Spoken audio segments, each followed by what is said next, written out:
The Architect of Ashes, The Rise and Fall of Adolf Hitler. Prologue, The Blind Visionary. October 1918, Passwalk Hospital, Germany. The smell of mustard gas still clung to his clothes, a phantom scent that burned the lungs. But it was the darkness that terrified him. Lance Corporal Adolf Hitler lay in a hospital bed, his eyes bandaged, temporarily blinded by a British gas attack in Ypres. He was a nobody, a runner in the trenches, a failed artist, an eccentric loner who didn't smoke or drink and bored his comrades with long, rambling monologues about history.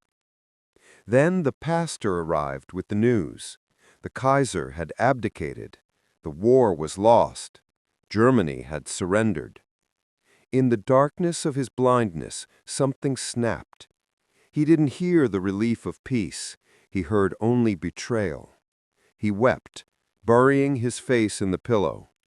But as the tears dried, a cold, jagged rage took their place. In that hospital bed, the drifter died, and the demagogue was born.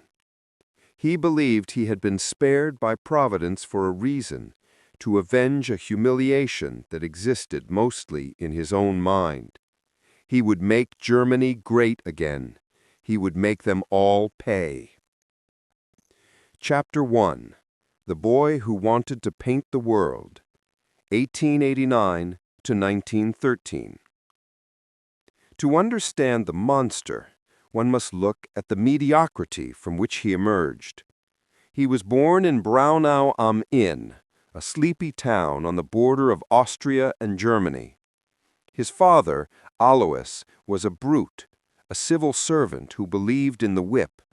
His mother, Clara, was the opposite, soft, doting, and overprotective. When Alois died, Adolf felt a sense of freedom. When Clara died of cancer, treated by a Jewish doctor whom Adolf actually thanked, he was shattered. He took his inheritance and moved to Vienna, the glittering capital of the empire. He carried a portfolio of sketches and a heart full of dreams. He applied to the Academy of Fine Arts. Rejected, the verdict read. Lack of talent. It was a wound that never healed. For the next few years, the future Führer of Germany lived like a ghost. He slept in homeless shelters, painted postcards to sell to tourists, and wore a long, ragged black coat given to him by a Jewish charity. It was here, in the flop houses of Vienna, surrounded by the diverse tapestry of the Austro-Hungarian Empire, that his resentment crystallized. He saw wealth he couldn't touch, and power he couldn't grasp. He began to read cheap pamphlets that blamed the Jews, the Marxists, and the liberals for the struggles of the Germanic man. He was a man without a country, dodging the Austrian draft until he crossed the border into Munich. When World War I broke out in 1914, a famous photograph captured the crowd in Munich's Odeonsplatz. If you look closely, you can see him, a face lost in the sea of people, eyes burning with fanaticism. Finally, he had a purpose. Chapter 2. The Voice in the Beer Hall, 1919 to 1923. Post-war Germany was a broken spine. The Treaty of Versailles had stripped the nation of its pride, its military, and its money. Inflation was so bad that people carried wheelbarrows of cash just to buy bread. Hitler returned to Munich not as a hero, but as an army spy, tasked with infiltrating fringe political groups. He walked into a meeting of the German Workers' Party in the back room of a beer hall. There were hardly any members, but when someone said something he disagreed with, Hitler stood up, and he spoke. It wasn't just what he said, it was how he said it. His voice started as a low baritone and rose to a hysterical, hypnotic crescendo. He used his hands like a conductor. He channeled the rage of the unemployed veteran, the starving mother, the humiliated soldier. He realized he had a gift. He could bewitch a crowd. He hijacked the party, renamed it the National Socialist German Workers' Party, Nazi, and designed a flag. He took the Hakenkreuz, the swastika, a symbol of good fortune, and turned it into a geometric icon of terror, placing it in a white circle on a field of blood red. By 1923, he felt invincible. He tried to seize power by force in the beer hall putsch. It was a disaster. The police opened fire. Hitler dislocated his shoulder and fled, only to be arrested. The judge, sympathetic to his nationalism, gave him a light sentence. In the comfort of Landsberg prison, he didn't rot, he wrote. Mein Kampf, my struggle, was a rambling, incoherent blueprint of his future crimes. He laid it all out, the need for Lebensraum, living space in the East, the destruction of France, and the annihilation of the Jews. The world ignored it as the ravings of a lunatic. They shouldn't have. Chapter 3. The Wolf at the Door. 1929 to 1933. When Hitler was released, Germany was recovering. The Nazis were a joke, a fringe party of weirdos. But Hitler played the long game. He reorganized the party like a business. He bought an airplane to fly across Germany, the first politician to campaign by air, descending from the clouds like a messiah. Then, fate handed him a weapon, the Great Depression of 1929. The American stock market crashed, and the shockwaves shattered Germany's fragile economy. Unemployment skyrocketed. The people were starving again, and democracy seemed too slow to fix it. Hitler's message was simple: I alone can fix it. He promised work for the unemployed, restored pride for the veterans, and a scapegoat for the angry, the Jews. The conservative elite, the generals, the rich industrialists, thought they could use him. They thought he was a loud-mouthed drum they could beat to get the workers in line. We will hire him, one politician said. Within 2 months, we will have pushed him so far into a corner that he will squeak. On January 30th, 1933, they handed him the chancellorship. That night, thousands of stormtroopers marched through the Brandenburg Gate carrying torches. The river of fire signaled the end of liberty. The elites hadn't hired a puppet. They had handed the keys to the asylum to a psychopath. Chapter 4. The Dictator's Seduction. 1933 to 1939. History often forgets that for a brief moment, Hitler was Time magazine's Man of the Year. To the outside observer, he was a miracle worker. He built the Autobahn. He created the Volkswagen, the people's car. Unemployment vanished as he rearmed the nation, ignoring the Treaty of Versailles.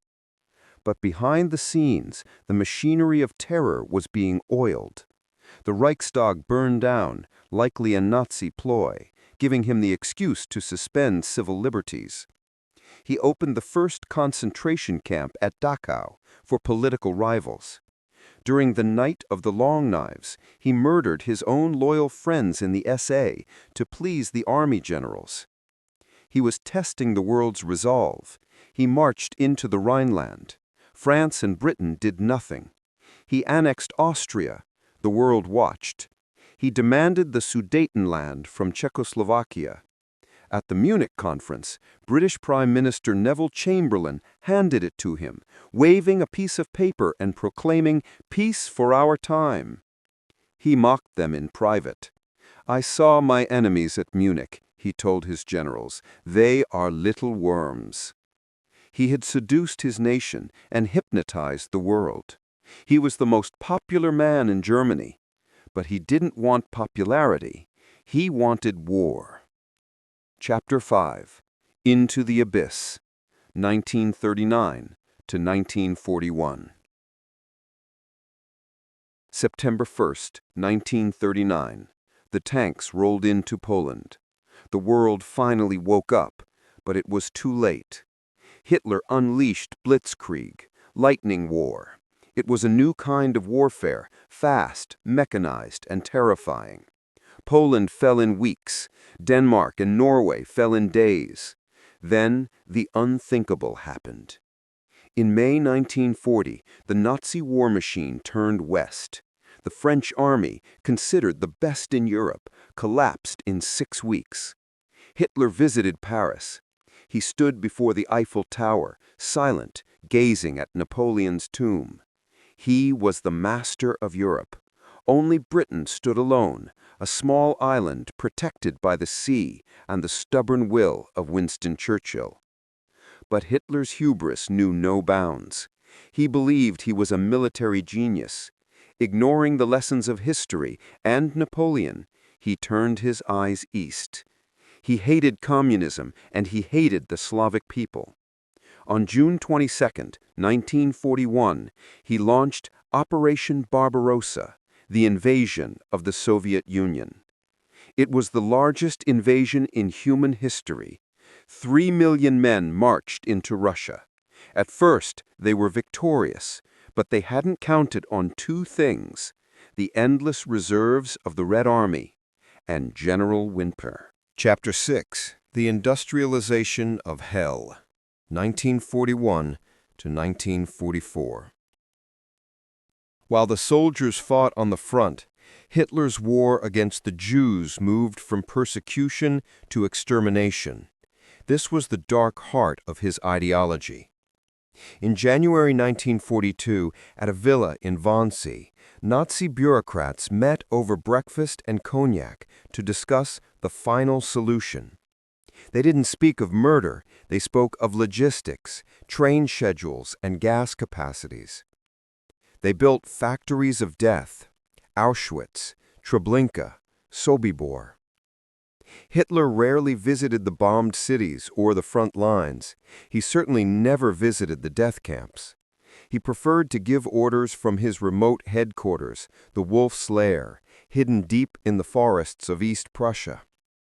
He became increasingly isolated, surrounded by sycophants, addicted to a cocktail of drugs administered by his personal doctor to keep his energy up. But the tide was turning. The Americans had entered the war. The Russians destroyed the Sixth Army at Stalingrad. The British and Americans bombed German cities into rubble. The 1,000-year Reich was crumbling after only a decade. Chapter 7. The Bunker, April 1945. The end did not come with glory. It came with dirt and concrete. Berlin was burning. The Red Army was blocks away, their artillery shaking the ground. Adolf Hitler, now a trembling wreck of a man, his left hand shaking uncontrollably from Parkinson's or stress, retreated into the Führer bunker beneath the Reich Chancellery. The atmosphere in the bunker was surreal. Above ground, teenage boys and old men were being forced to fight Russian tanks with bicycles and grenades. Below ground, Hitler moved imaginary armies on a map. "Steiner's attack will fix everything," he screamed. His generals looked at the floor. Steiner didn't have any troops left. He raged at his generals. He claimed the German people had failed him, that they didn't deserve to survive. He ordered a Nero decree, the destruction of all German infrastructure. If he was going down, he would take the world with him. On April 29th, he married his longtime mistress Eva Braun in a grim civil ceremony. They drank champagne as the walls shook. He dictated his final political testament, still blaming the Jews for everything, showing zero remorse even at death's door. On the afternoon of April 30th, 1945, Hitler and Eva retired to his private study. A single gunshot rang out.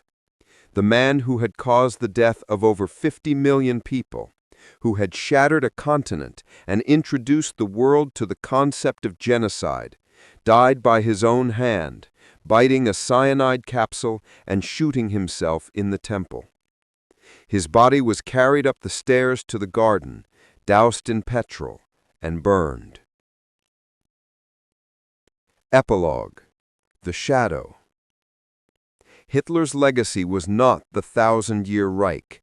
It was a divided Europe, a Cold War, the state of Israel rising from the ashes, and a permanent scar on the human conscience. He showed the world the absolute depth of human evil, not the evil of chaotic monsters, but the evil of organized, bureaucratic hatred.